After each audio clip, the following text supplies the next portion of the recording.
I thought it was the best written disaster movie I'd ever read.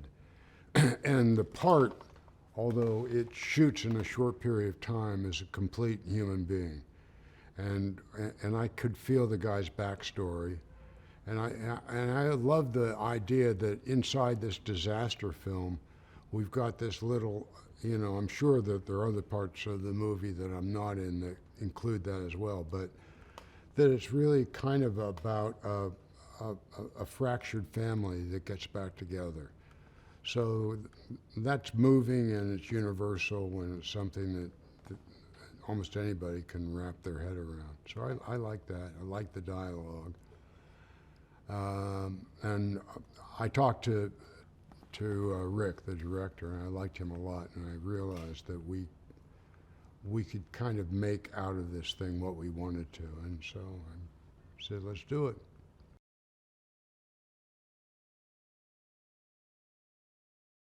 I think that, when my wife was alive, I'm just going on the fictional part of it, when she's passed away, she's dead. She was kind of the rock of the family, and we've always been there for them, especially for the kid, he's 7 years old, but we've known him since he was 0 years old, and the kid and me and my wife just love each other. So it's a great. The place in Kentucky where they come to is like not only a kid's but anybody's dreamland. Beautiful pond, horses to ride, grass to roll around in, woods to hunt and fish. So yeah, that's it.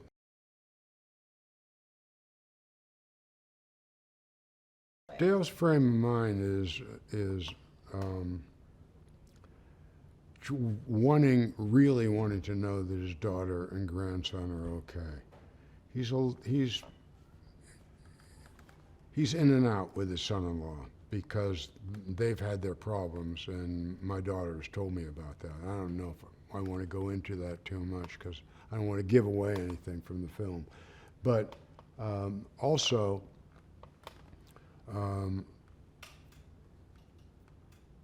Rick asked me about the character. He said, is there any background you'd like? And I said, yeah, he's a veteran.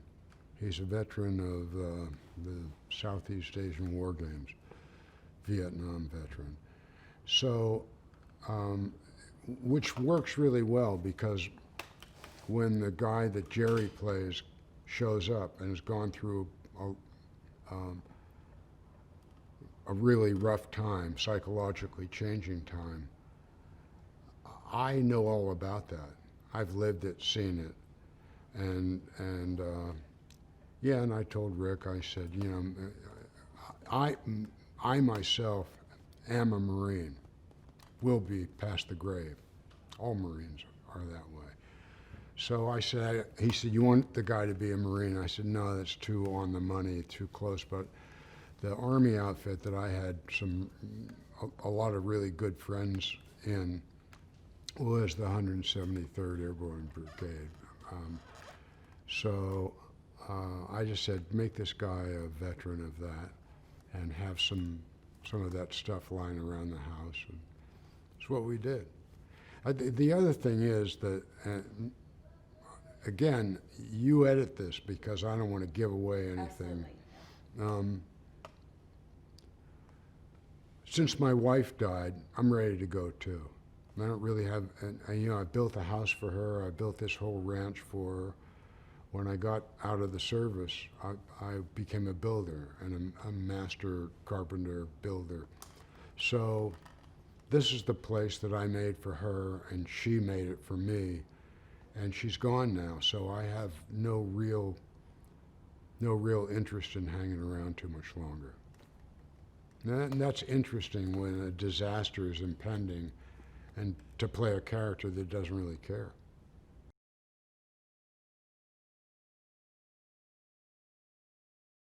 And, with her gone, with the love of my life gone, it doesn't matter whether I survive another day or 10 years, same amount of time to me.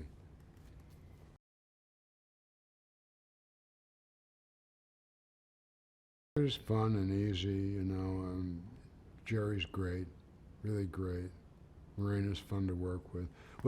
What you always, the thing you always wonder about is when you're working with a kid, because you never know how that's going to work out. And here, that has worked out so well. You know, Roger, who is a 7-year-old kid, and I just love each other.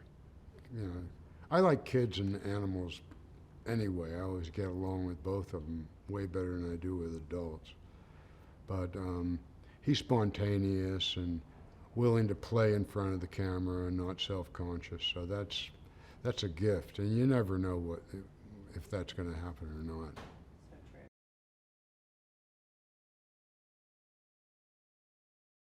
It's about rebirth. It's about coming together. It's about healing, and not to get too soppy about it, but we live in a time now when too many politicians, both on the left and on the right, do this. And we need people that are going to do that, you know. I mean, when I was in New York, and still in New York, all my friends are crazy bohemian, poets, dancers, musicians, you know, bohemian, crazy, straight, gay, but super liberal, super liberal. Almost all my friends in Idaho are cops, plumbers, helicopter pilots, skiers. Most of them are Republicans, and definitely not bohemian. But you know what? They love their families just as much. They care about their kids just as much. You know, they eat breakfast in the morning and then take a crap after it. It doesn't matter. So, and I love them both as much. So, you know, this movie is about that. It's about eventually that if we don't do that, we don't make it. If you're in a team, you know, on a very light scale, if you're, I guess, a football team, and a lot heavier if you're in a military outfit, you work together or you don't make it. And that's kind of the message of this film.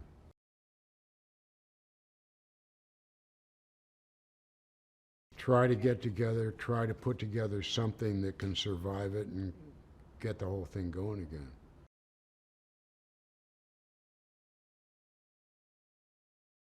Oh, I love him, and at the end of the film, he's my kid. Again, don't give up stuff.